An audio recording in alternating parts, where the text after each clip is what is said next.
What if I told you that your team isn't burned out because they're weak, but because your systems are? Today's corporate world is grappling with a silent productivity killer called presenteeism.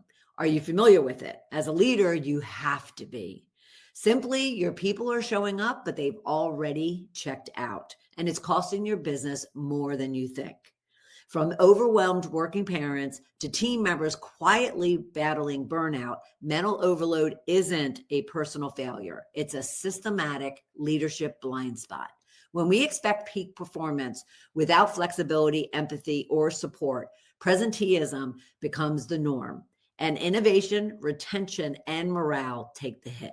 In this powerful episode, we're joined by Rebecca Reed, Global Workplace Wellbeing Specialist, founder of Siendo, and creator of the Mental Flex Method, to unpack why mental health can't be left at home and why leaders must stop treating well-being as a nice to have and start seeing it as a business strategy. As we get started, you can learn more about Rebecca simply by going to siendo.co.uk.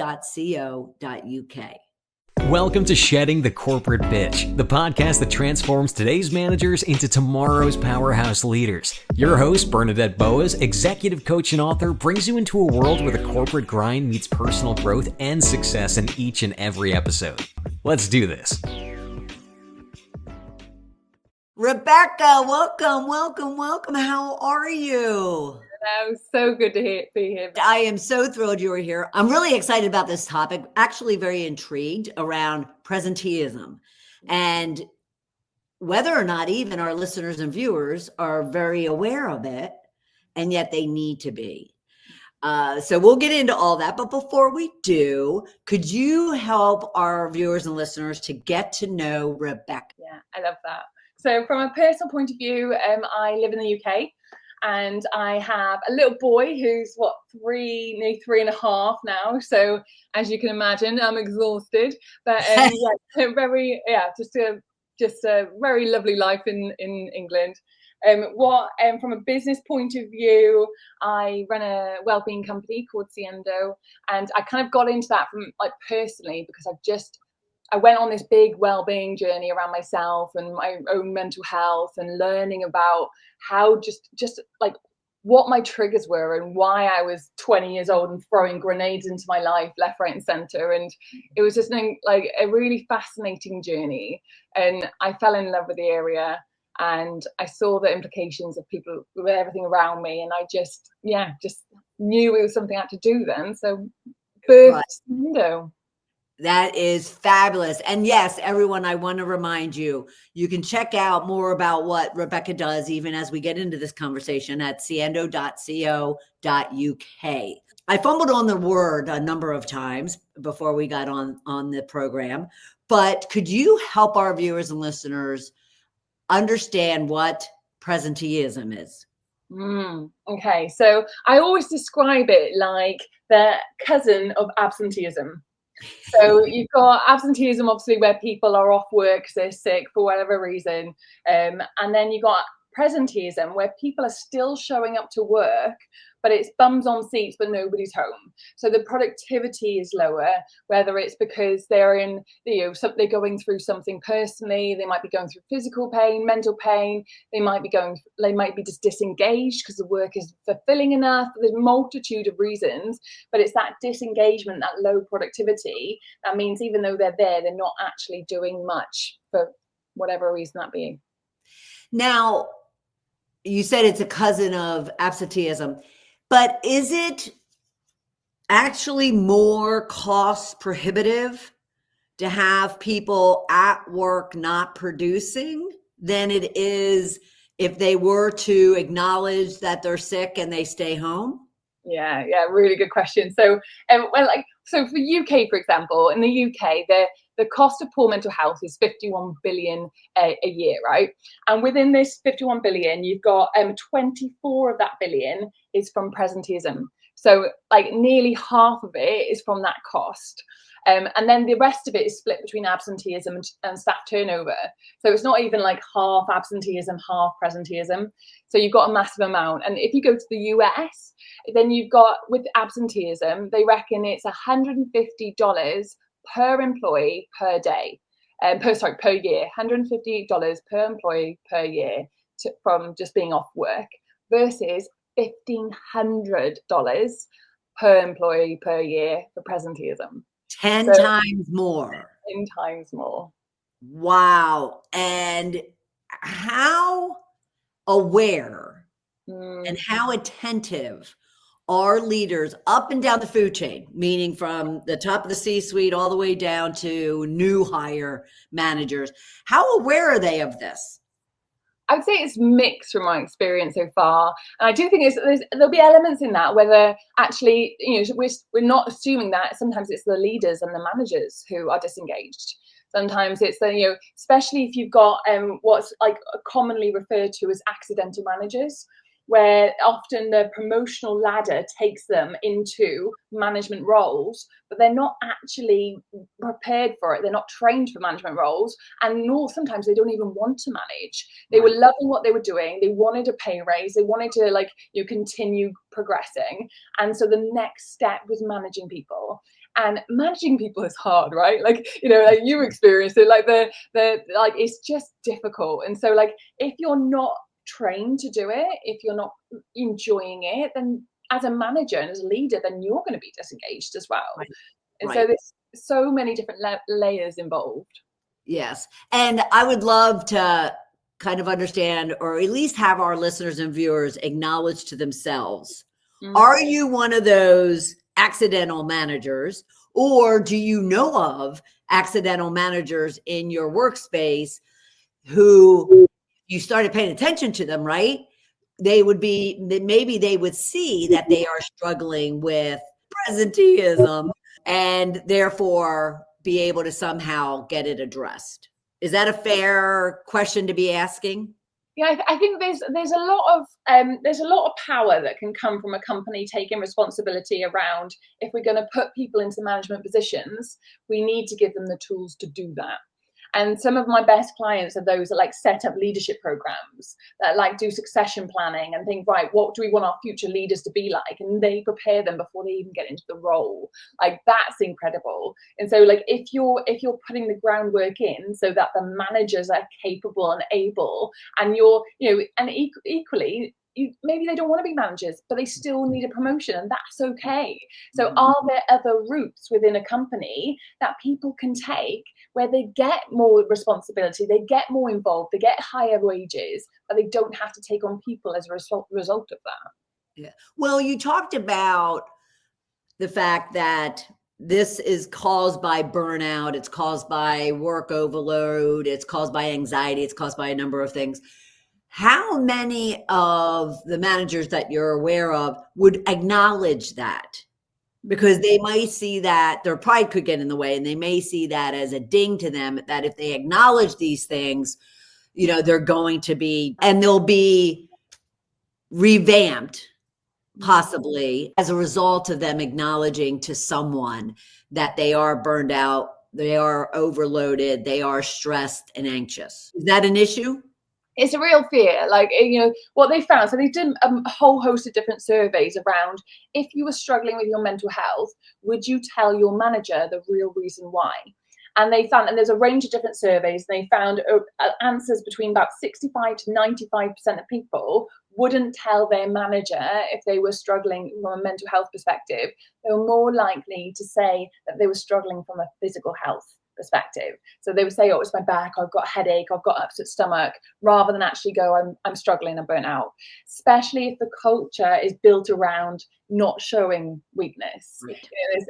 There's some workplaces where they do have that kind of, if you're leaving the office at even at 5 o'clock, then you're part-timer. There's comments made, even if you're a parent and you're trying to spin all the plates and pick up your children and do everything else, then it's the kind of, you're treated differently. So if you are struggling, you are overloaded, no wonder that keeps you silent. And would there be an element of companies allowing their people to look at it proactively even before they have an issue, almost like mental fitness, as opposed to the stigma around mental health? I love the term mental fitness. So it's something that I've incorporated in a lot of my work now, because I've noticed that people are more open talking about mental fitness. like physical fitness than they Right. are talking about their mental health. And whilst there's two arguments to that, I think there's a big factor that we need to be taking the fear away around mental health, because often there's a lack of understanding that we all have it. So we all have mental health. It's all part of our overall health. Because if we all have mental health and we're all going to have, throughout our lives, we'll experience ups and downs, and that's completely natural. If we all have it, why wouldn't we talk about it? Right. So take that fear away around mental health firstly, but also it's kind of also acknowledging that we need to meet people where they are. And if we are still trying to undo decades and decades of fear around mental health, then mental fitness is a really powerful angle. And that's where we can be that really kind of early intervention, prevention side of things that you talk about, of being like, what can we do to support really, really positive mental fitness in the workplace? What can people do for themselves as well? So they're taking their own accountability to make sure that they are looking after themselves, they're embedding practices and working out your mind, just like you work out your body in the gym. I love that. Work out your mind the same way you work out your body at the gym, or if you're a runner or a cyclist outside, whatever the case might be. Now, what I was thinking about too is this also requires leaders to not only address the business aspects of what someone might be dealing with, and not only what the culture or the business industry has embedded in us, since we were young, but also even our close-knit family, community, society has embedded in us. And therefore that requires leaders to get personal from a coaching development perspective, start digging into where is it coming from that you feel as if you have to always be on, that you have to be perfect, that you have to be robotic versus use your heart. Is that what you're seeing as well? Often with all this always on experience and this hyper productivity that often comes with leaders, they work really, really hard. They do a lot. They get to the top, and they often can't switch off, right? And there's part of that is keep in mind that with stress. Okay, so stress has multiple different responses to it, doesn't it? Like, probably heard of the fight or flight kind of response. Mm-hmm. And there's also the freeze, and there's also a kind of overlapping behavior. There's fawn as well.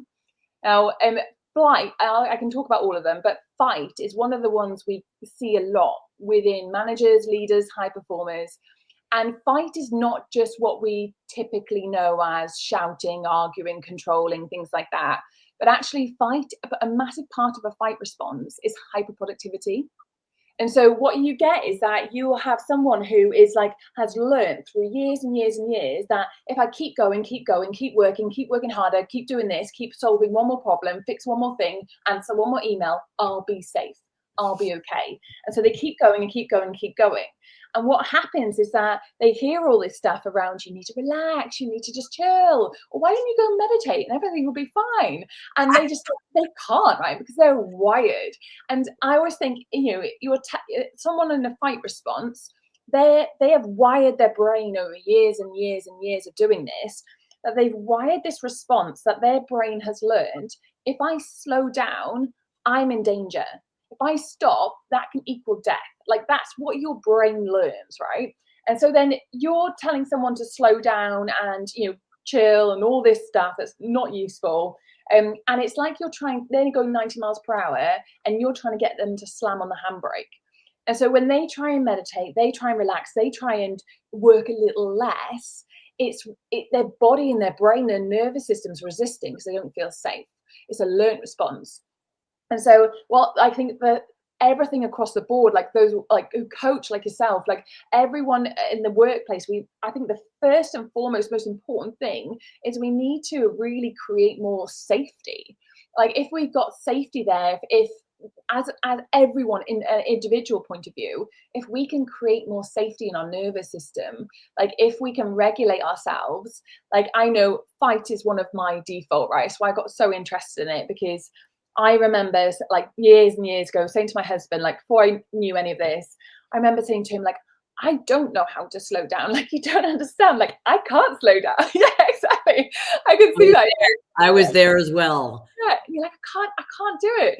And I just created it as if it was my identity. But then I didn't realize that actually it was a fear response. So as leaders, I recognize it in themselves or in their staff, recognizing that hyperproductivity sometimes isn't just like this wonderful performance side of things. Sometimes it's a fear response from an unsafe nervous system. And so getting people to, like I know for me, if I'm trying to regulate when I'm in a fight state, I need to go for a walk really fast outside with the podcast on and be productive and listen to your podcast. And I'm like, right, no, I'm doing good, because that's how I can regulate myself slowly and slowly reduce from 90 miles per hour rather than slamming on the handbrake, so that when I get home, then maybe I can sit down and sit still, or I can step away from my desk because I've met myself where I am. Yeah. And so I really think there's a lot of power in there of understanding what's driving our responses, understanding that hyperproductivity is often a fear response, and then really looking at how we can regulate our nervous systems. Like everything comes down to that, everything. Now, obviously that requires an individual to take responsibility, to really get to know themselves, to pay attention. If the leader's ill-equipped, who do you see is responsible for the focus on mental fitness in the workplace? I think it's always been a debated one, right? Because you'll have, and it's probably embedded historically as well. You'll have companies who are like, well, we put stuff out there for our employees, but they're not taking it up. So they'll try initiatives, employees won't use them, you won't utilize them, and so they stop. Or they won't, so there's companies that are trying, it's not being utilized by the employee. So there's definitely an employee accountability part there, that you need to be able to take responsibility for your own mental fitness as well. But equally with a company is understanding that we put out the standard stuff, right? We put out an employee assistant program. We might put out some wellbeing sessions once a year. We put out some different things. But if we don't know what our employees need and want, then that utilization isn't going to happen, right? Mm-hmm. And like I always think, things like if our employees don't feel safe because all the financial crisis stuff going on, or because of all the politics, because of all this stuff, it's natural that our employees not going to feel safe. If you're going, do you want to come and meditate? And that's like might be really, really difficult for them to do. And when all they really want is more money, right? So like maybe you can offer some coupons. Maybe you can offer some so you've got to find out what your employees need in order to feel safe. And I think that responsibility, there is a massive responsibility from a company point of view there, because I run my own company, and I couldn't imagine if my work and working for Siendo was destroying someone's well-being, and I would be wanting to know why. I would be wanting to look upstream and be like, what is it in the processes? What is it in the way that we're working? What is it in the culture that's creating this? It's taking the responsibility of knowing that it's not solely on the employee. While they have to play a big role, you've got to look at the bigger picture of why it's like that in the first place as well. Right, because it could be everything from there's too many meetings, mm-hmm. too much on people's plates. Some people are doing multiple roles, right? They're doing the work of 3 or 4 people, and I'm even talking leaders, not just the workers. And it could be the fact that it's not a physical okay, go and meditate. It's a go to a fitness program, go to a gym, we'll give you access to free lunches. But it's more even looking at outdated systems, outdated technologies that are creating a lot of stress and anxiety for people. And so have you ever given them a checklist? Do organizations kind of have a checklist of all the things that they should be looking at when it comes to their employees' well-being overall? That's a really interesting question. So I've done audits with companies before, and that's been quite interesting, where we've looked at what has there been their well-being initiatives, what is it being used as, what are they missing, and we've done a gap analysis with things like that. There was a really interesting one where they had a therapist that was visiting it was every Thursday. They had a therapist, and they had their own room, wellbeing room, and they were like, no one is using it. And it's in a law firm, it's a very stressed place. They needed it, right? And they couldn't understand why they didn't, we weren't using it. And when we looked at it, it was the fact that this wellbeing room was at the end of a corridor and they had to walk past all their colleagues to get there.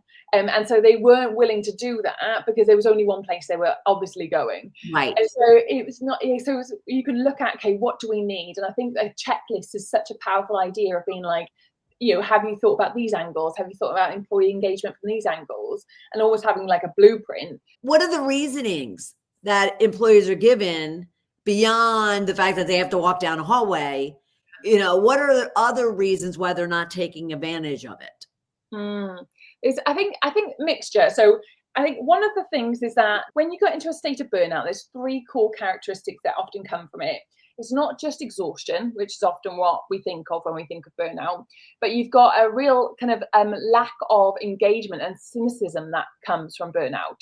So if someone has lost interest, they've got very detached, they've got very cynical, then when they see stuff put out about the well-being, this is here for you because we care, and they're like, you don't care, like I am burnt out, like, and they will be so detached. It's like they're behind a thick wall of glass, so you can't reach them, because all of that kind of, when you get into a state of burnout, it doesn't happen overnight. It's the slow erosion of coping skills that happen again and again and again, that they get so emotionally depleted, they have to detach themselves for self-preservation. They don't even do it consciously necessarily. They will just have to be like, their brain and the nervous system goes, I cannot feel anymore. I cannot connect with this anymore. So they get that attachment. So a lot of the wellbeing initiatives and things like that won't land. And then you get people feeling like they're not being productive. They don't feel like they're adding any value. And so I think that once they've got into that state, they're so disengaged because it's the only way they can keep themselves safe, that those wellbeing initiatives just won't land. So you've got elements like that. You've got the fact that sometimes people run them over lunchtime. They'll be like lunch and learn or things like that. And people, they want to get away from their desk, or Right. after work, they want to go home. Like, so it's like, it's thinking about how can you feed this stuff into their day, and then really make sure that the permission is across the whole organization to be like, you're not working any meetings at this time. Everyone's calendar's blocked with these hours because this is happening. Yes. So it's an overload. And my question earlier about like who should own this, typically people will go right to, HR. This is an HR problem that needs to be solved. Do you find that that's true, or is it like a C-suite issue that unless they're all on board and they're going to push it down into their organizations, it's never going to fly? What do you find when you look at ownership?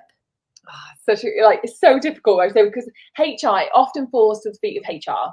You're absolutely right. Like, it's not because it should, but that's where it falls, because they are the people, the people carers, the people of the organization. Now, what you're getting at the moment is that you've got a massive kind of crisis with HR where they are burning out, like their mental health. Like, there's a lot of discussion at the moment around the mental health crisis of HR folk, because they are people who are dealing day to day with they're dealing with staff who are going through grief. They're dealing with staff with a whole range of different things. They're sitting with people in the company, holding space for some of the worst moments of their life. They're in between the leaders and the people, trying to balance what's best. And yet, because they're there, then they're the face of that, they become on the firing line. So everyone demonizes HR, and then someone will have one bad experience with HR, and then HR are evil. And so it's like, and HR, I work so much with HR, and they are some of the most incredible people I have ever met. They're in this work, like, people don't go into HR for the sake of it. Like, people go into HR because they care. And so, like, these people are burning out because of all these different reasons. Now, the difficulty comes as well because obviously their HR have a certain level of ability to book things in and organize things. They have that. But if they're not sitting on the board, if they haven't got a voice in the boardroom, then they don't have enough power to move an initiative forward. And so if the CEO or the C-suites aren't on board and they don't see the value, which there's a huge amount of value in prioritizing well-being, if they hadn't got that same lens, then they're hitting a brick wall, which is frustrating, but then they're seen as not providing it. Now, the only argument I would say from that is there's always this kind of this opinion that we have of, if the leaders aren't on board, then we can't shift things. But there's a really interesting, I got introduced to it recently, this book called The Influentials. Really interesting, where they say that 1/10 of Americans decide what the other 9/10 of Americans eat, vote, everything. Like, they have a vast amount of like influence. And what this says is that the influencers, who we often think of C-suites as leaders, are actually not the influencers that we like often have the most power. It's the people amongst us. It's the people that you're in a meeting with them and they're talking and you're going like this. It's when someone talks, you turn around and listen. They're the influencers. Like, they're the people that if you get, and they're the power that you can have from them being amongst the people, that if you've got Sharon and Bob and everyone over there who are influential, if they are starting the conversation, if they are driving the message up to leadership as well, so it's not resting solely on HR's back, then you've got that movement that will happen, because there's a lot of power, not just within that higher levels. And so I always encourage people to look at, like, where are the influentials? Like, where are the influencers in the room? Utilize them, and they will be a lot of power in helping move stuff.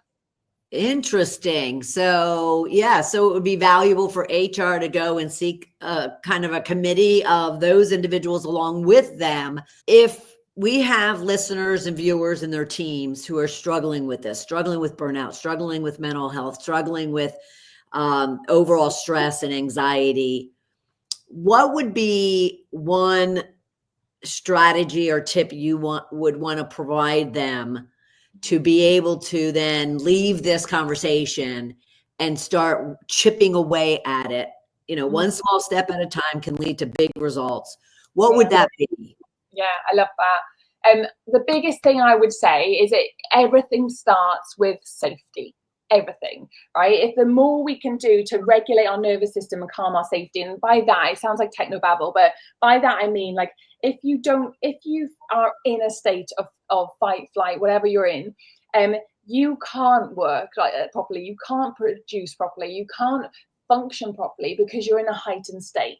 And so the best thing we can do for ourselves is find ways to regulate. Like, we are acknowledging the elephant in the room and being like, actually, there's a lot going on in the world right now. It's really, really hard. Like, it's understandable that I would be feeling this way. Like, rather than trying to pretend that everything's okay and giving ourselves stick for not being resilient enough. I think there's so much resilience fatigue around now, because we're told we need to be more resilient. We need to be more resilient. Well, like that, it's like telling people to be resilient is like getting them to scoop water out of their boat while we haven't plugged the hole. And so, like, what we want to get to the point of is helping people to feel safe. And there's a lot we can do psychological safety in the workplace, but for ourselves, like, there's a really good book. I can't remember her whole name. It's like Dr. Narina. You might be able to find it and put it in the notes. It's called Finding Inner Safety. And she talks about loads of stuff around. It's such a beautiful book. Like, I went through it, and when you start highlighting and underlining stuff, because you're like, oh yes, oh yes. By the end of it, I was literally just highlighting the whole book, because it was just incredible. So, like, Finding Inner Safety is just this book that talks about, she did a lot on sleep, because she says that if you don't feel safe, you can't sleep. So when you're like, if you're getting this insomnia a lot, if you're waking up in the morning with anxiety, all this stuff, it's a sign that you don't feel safe. Your nervous system hasn't regulated. Is that a lot of physical pain, such as back pain, is actually driven by suppressed emotions, suppressed anger, burnout, stress. And back pain is such a big thing where often people are diagnosed with non-specific back pain. And what they find is that non-specific, when you can't find anything and the medication's not working, and all this stuff, and a lot of the scans are useless anyway. Often they find that a lot of the back pain is caused by all this emotion that's not been dealt with. Right. And so with physical health, regulating yourself, little things like you can do the smallest thing, like putting your feet on the grass. Like, I do the little thing of anytime I start noticing I feel unsafe, I literally put my hand on my heart and say, I'm safe, I'm safe. And it's little things like that. It doesn't have to be massive. Taking time away from your desk, going outside, being in nature. Our brains love being out. There's all these little things that we can do. When you say someone feels unsafe, Mm-hmm. and you use the example of not being able to sleep. Mm-hmm. Describe that form of unsafe that you're talking about. So that safety comes from, like, basically your nervous system is like your scanner. Okay, so it's scanning for danger around you always. And so that's where psychological safety comes into the workplace, because you're in the workplace scanning, going, if I put my hand up in a meeting, am I going to lose face professionally? Am I going to lose face personally? You're scanning for the risk of putting your hand up, challenging an idea, saying no, all this stuff.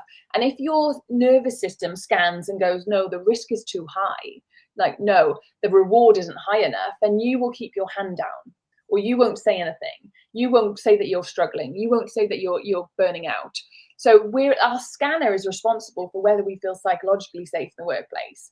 And so that's one element. But then equally, there's safety within our own lives. So if, for example, we've gone through trauma and we haven't regulated from that, we haven't gone through the recovery work, then we are on a hypervigilant state. Our nervous systems are going, where's danger? Where's danger? It can be anywhere. And what happens is that you basically have to reteach your brain and reteach your body that you are okay and you are safe. It's basically like, all the stress management stuff, like that is helping to regulate your nervous system. Like all the stuff that you do for your well-being, that helps to regulate your nervous system. Connection, like all this stuff helps to regulate. It's just that we don't understand it because no one talks to us about it. No one trains us on this. We don't understand it enough, and we don't, that kind of flight or fight and stuff. We don't meet ourselves where we are. Right. And so we try and regulate in a way that doesn't fit our response. Okay. And one last thing is, you talked about what an individual can do for themselves, and that is self-regulate. What can one of our leaders that are listening or watching, what can they do to help their team members in regards to their well-being and to minimize this presenteeism? Yeah. Yeah, so it's a really big one where you've got the fact that I think with managers, we don't want to feel afraid to label the elephant in the room. I always say that, like often we're afraid to say, workload's really tough at the moment, or things like when people go through restructuring, like, they'll kind of just not talk about it. But actually saying, look, I know everyone's going to feel quite uncertain at the moment. Everyone's going to feel on edge. That is natural. We're going to, and I will keep communicating to you. And I think you can't over communicate when your team don't feel safe. Okay, so communicate, like really label the elephant in the room. Because they've actually got research around this that they say when you label emotions, it actually diffuses some of the impact of the emotions. So by labeling that, of course, that everyone's going to feel fear. There's so much going on politically. There's so much going on. Labeling that will reduce some of the impact of it. So communication around that is huge. One of the things managers can do as well is like learn around their well-being and conversational side of things. So put themselves through training around how to hold safe conversations around mental health, so that when their team do bring mental health conversations to them, they don't panic. Because again, no one trains them in that. Giving themselves those skills. And then also, I think there's probably two more I'd say is bring your team into the decision making as much as possible. So what we often do, there's often a lot of kind of decisions that are fed down from the top. And when they found that when employees don't have autonomy over the day, over the decisions that are being made, then that lack of control can lead to stress and burnout really badly. Like humans need control, right? Need autonomy. And so how can you bring your team into decisions? Like they found that when people are part of change, when they are part of the whole process, they actually buy in more to change if it's part of that. So that's huge. And then also, so you've got communication, you've got mental health skills, you've got part of the change. And the fourth one, a big part of psychological safety, is encouraging people to challenge you. So we fear challenge, right? we fear like if people challenge us, and they're challenging our authority, they're challenging our worth, they're challenging our intelligence. But actually what they've found is challenges are an incredible part of people showing that they feel safe around you. If people are safe enough to challenge you, that's a powerful thing. People Yes. better when they challenge each other. People think that you get more innovation, everything. And so what we want to make sure we're doing is encouraging them to challenge us. If you think there's a better way we can do it, tell me. Let's put out ideas. There's no, and then when people do challenge you, deal with it well. So and I always think if you invite people to challenge you, when they do, it doesn't feel so scary, because you've actually invited them to do that and they're just doing what you've said. Can I give you one more book recommendation as well? Absolutely. Unlearn Your Pain. I can't remember the guy from it. I'll have to send it to you. Unlearn Your Pain is an incredible one. If physical pain is one of those things that someone's dealing with in the workplace, Unlearn Your Pain takes you through like a 28-day program of how to calm your nervous system and how to work through the pain. And it's been incredible for helping people fix and like basically move from a life full of pain to no pain. But it's so powerful, considering back pain is one of the most common things people are experiencing lately, like physically. It's something that will help you regulate your nervous system mentally and physically. Rebecca, thank you so much. This has been terrific. You're so welcome. Have a lovely, lovely day. You too. Presenteeism as opposed to absenteeism. Rebecca explains the difference between the two, and at the same time explains why the former, presenteeism, is far more costly than absenteeism. We'll make sure all of those books are referenced in our show notes with the author and where you can pick them up. Really think about what is your role and responsibility to not only to your team, but to your organization around providing the resources, providing the support, providing the programs that will attract your employees to taking care of themselves, engaging with those programs, with those initiatives, with those resources and that support, and addressing what is it that's causing them to be burned out, to be anxious, to be checked out. And again, share this with your team members, share this with your peers. Come back each and every week for a new episode of Shedding the Corporate Bitch, because we have some fabulous topics that we discuss and fabulous guests to really dive in and give you the tools and the strategies you need to be that powerhouse leader. And to do that, you can follow the show. Go to balloffirecoaching.com/podcast, and you can follow along on any one of your podcast streaming services or on our Shedding the Corporate Bitch TV channel on YouTube. I'll look forward to having you for another episode of Shedding the Corporate Bitch. Bye. Thank you for tuning in to today's episode of Shedding the Corporate Bitch. Every journey taken together is another step towards unleashing the powerhouse leader within you. Don't miss any of our weekly episodes. Subscribe to our podcast on Apple Podcasts, Spotify, or wherever you love to listen. And for those who thrive on visual content, catch us on our Shedding the Bitch YouTube channel. Want to dive deeper with Bernadette on becoming a powerhouse leader? Visit balloffirecoaching.com to learn more about how she helps professionals, HR executives, and team leaders elevate overall team performance.